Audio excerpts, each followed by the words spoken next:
Pemirsa, kekerasan terhadap anak yang baru saja terjadi di Kebonjeruk akibat anak sering. Tidak ada yang pernah menginginkan keluarganya terpisah, rusak, hancur, dan terluka. Kenyataannya, sebagian keluarga hancur akibat kekerasan di dalam rumah tangga. Semua menjadi korban akibat emosi yang tidak terlampiaskan dengan baik.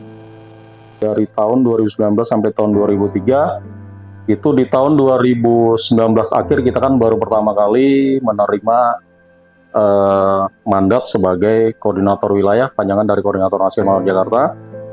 Itu di tahun 2019 sampai tahun 2020 itu kurang lebih data baru ada sekitar 20-an kasus yang kami terima. Dan di tahun 2020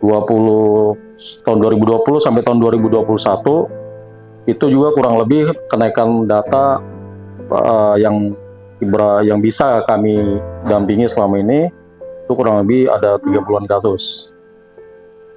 Dan di tahun 2021 itu kurang lebih ada 38 kasus yang sudah kami tangani, pendampingan terhadap kekerasan terhadap perempuan dan anak maupun yang bersangkutan dengan hal-hal yang terjadi pada kasus-kasus perempuan dan anak di Kalimantan Timur.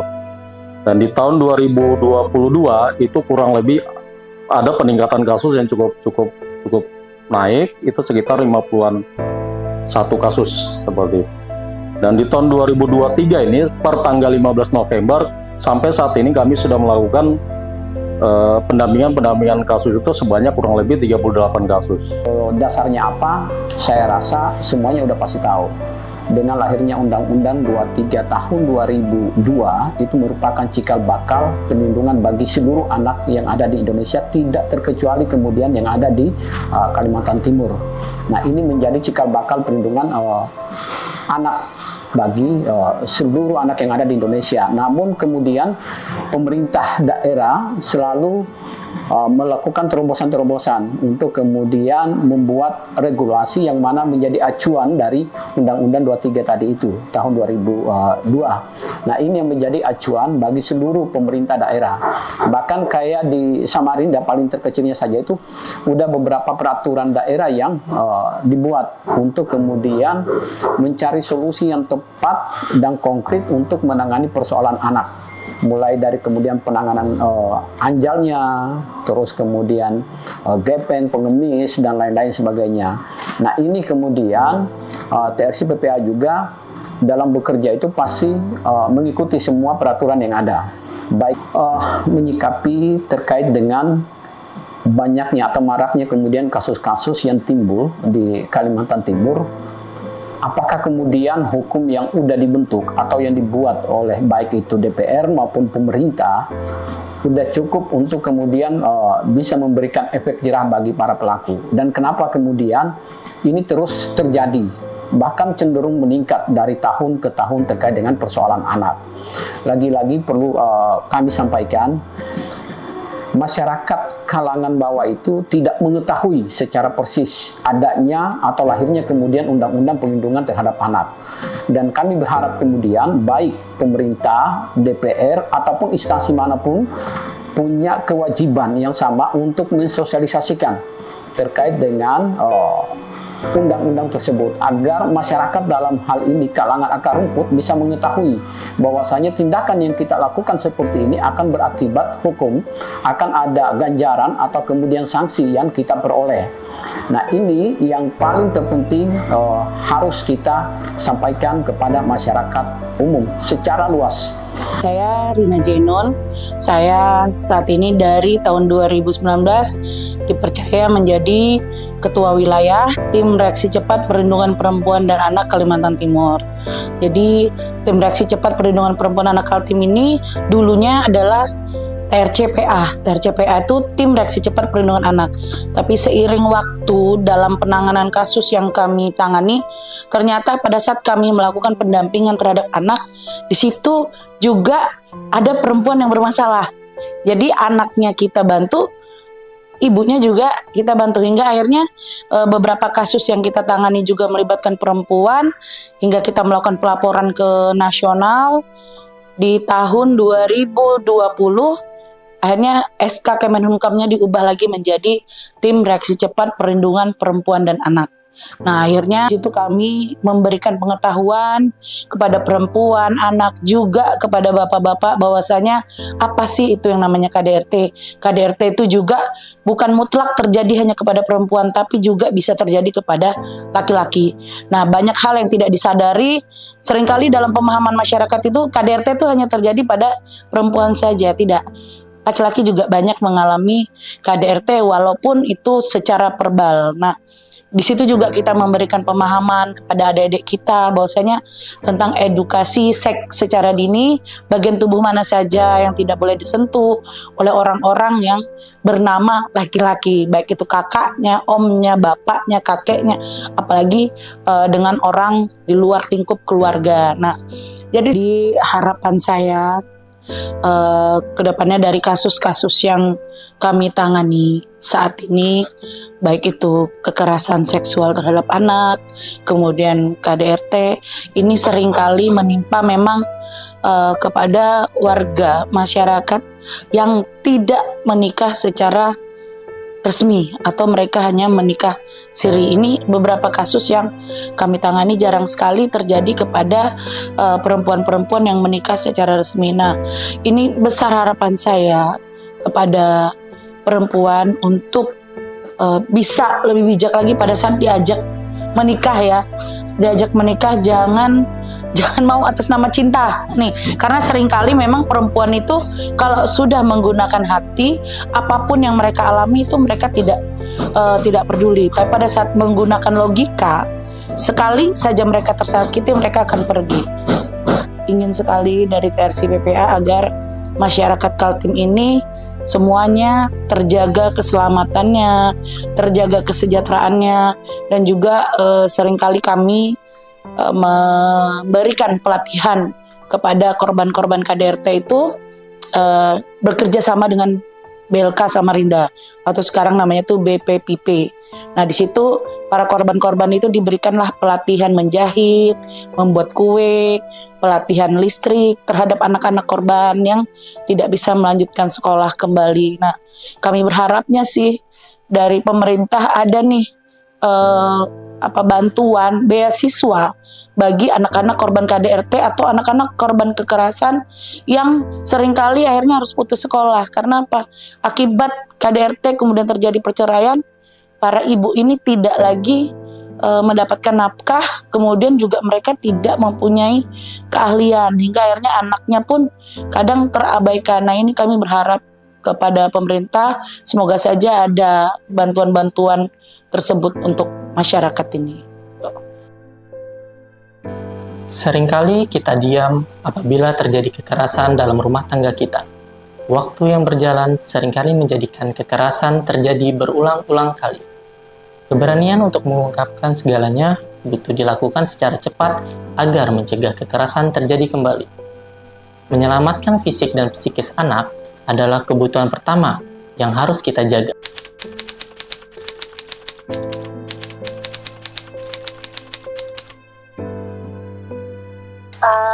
Kegiatan kakak biasanya pagi itu kalau Senin tuh upacara, habis itu pertemuan OSIS dulu, bahas tentang event-event yang besar, habis itu main, istirahat sebentar, baru lanjut pelajaran jam pertama, bahas materi, habis itu lanjut di pelajaran kedua, belajar juga lagi, habis itu istirahat bareng teman, ngobrol, main, PKT bareng, makan bareng, habis itu lanjut belajar lagi, habis itu istirahat lagi, sholat zuhur, sholat bareng, ke masjid bareng, habis itu istirahat, makan lagi bareng-bareng, baru lanjut belajar 2 jam, baru kita pulang.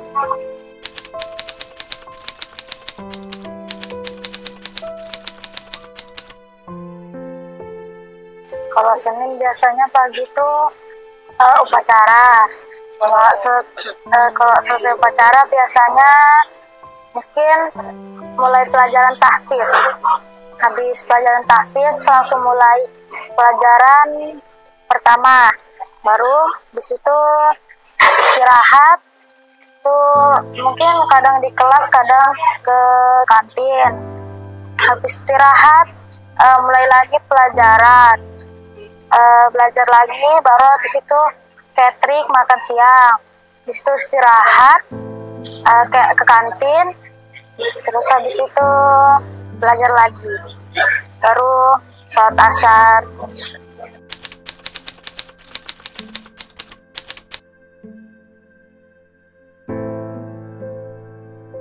Lumayan banyak. Banyak ya? Ya, Punya lumayan banyak. Banyak ya?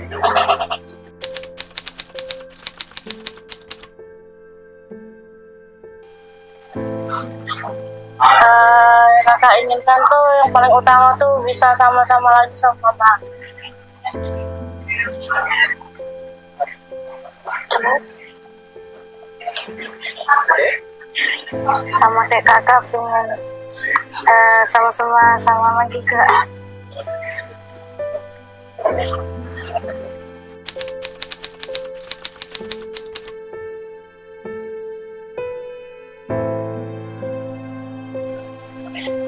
Semangat. Adek, Semangat. sudah jalanin hidup.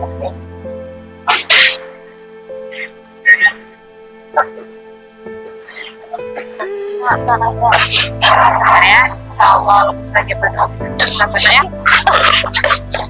Nama itu. Ini dia. Pada jangan. Minum kah? Minum kah? Itu minuman. Jangan nangis. Apa? Setelah kuat kan pasti. Oke ya. Mama ada kok, masih mama sehat. Kan mama masih ada. Jadi sama-sama berjuang. Oke. Kakak semangat ya. Kita tahan dulu Mbak ya. Ya, makan. Oke, dia tenang. Sebenarnya kalau orang tidak paham itu punya trauma besar. Kalau saya juga kan saya udah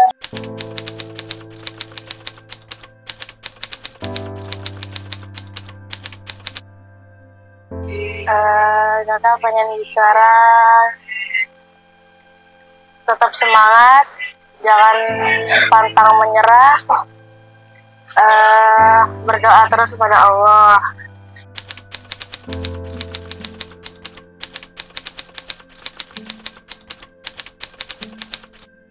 Harus selalu kuat, semangat, apa lagi ya, mungkin tetap berdoa kepada Allah.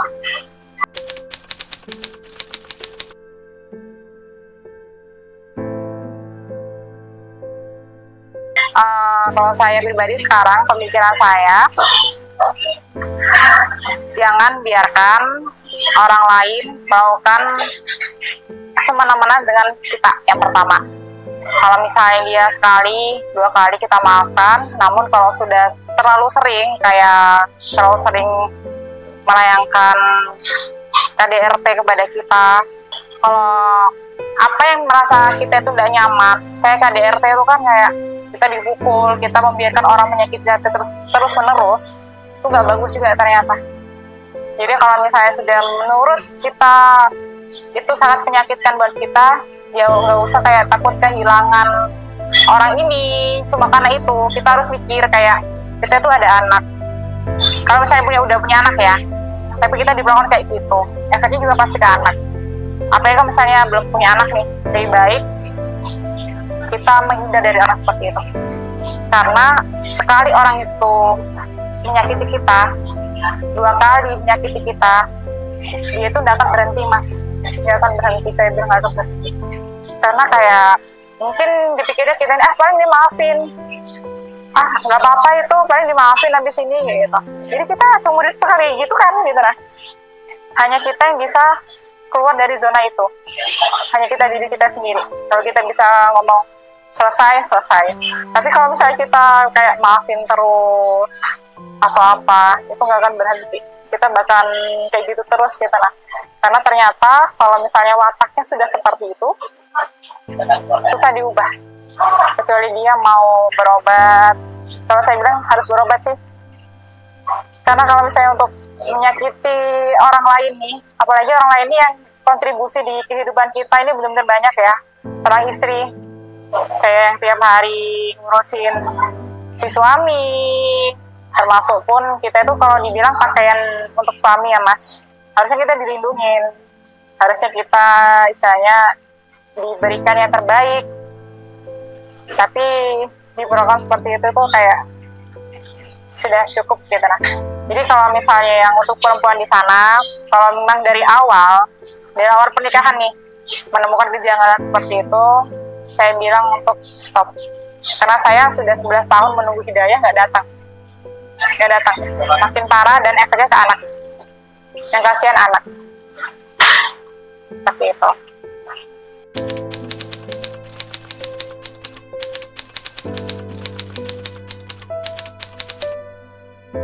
Bagi perempuan-perempuan di luar sana yang mungkin saat ini sedang mengalami beberapa hal yang nggak nyaman seperti kekerasan dalam rumah tangga. Nah, saya jelaskan sedikit ini untuk kekerasan dalam rumah tangga bukan sekedar untuk kayak kekerasan yaitu dalam fisik saja, tapi kekerasan yang pertama fisik, kedua bisa juga jadi verbal, kekerasan seksual, itu juga termasuk kekerasan dalam rumah tangga.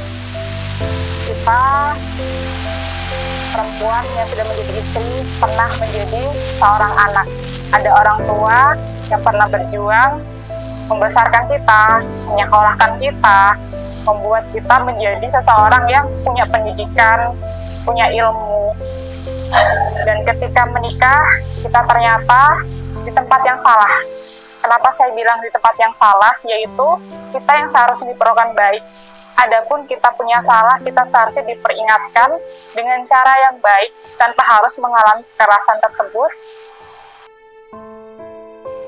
Secara umum, pemerintah melalui Undang-Undang Nomor 4 Tahun 1979 tentang Kesejahteraan Anak, Undang-Undang Nomor 23 Tahun 2002 tentang Perlindungan Anak, serta Peraturan Daerah Nomor 6 Tahun 2012 tentang Perlindungan dan Pemenuhan Hak-Hak Anak Provinsi Kalimantan Timur telah berupaya memberikan ketentuan terhadap perlindungan anak di provinsi ini. Jangan pernah acuh pada kekerasan di dalam rumah tangga, jangan pernah acuh pada anak-anak korban KDRT, mereka adalah masa depan yang harus dilindungi oleh semuanya. Jangan biarkan kekerasan mempengaruhi kehidupan mereka, berbicaralah dan laporkanlah kepada penegak hukum, lembaga perlindungan, pada pemerintah, masyarakat, tetangga, atau kepada siapapun yang kalian percaya. Jangan diam, bicaralah.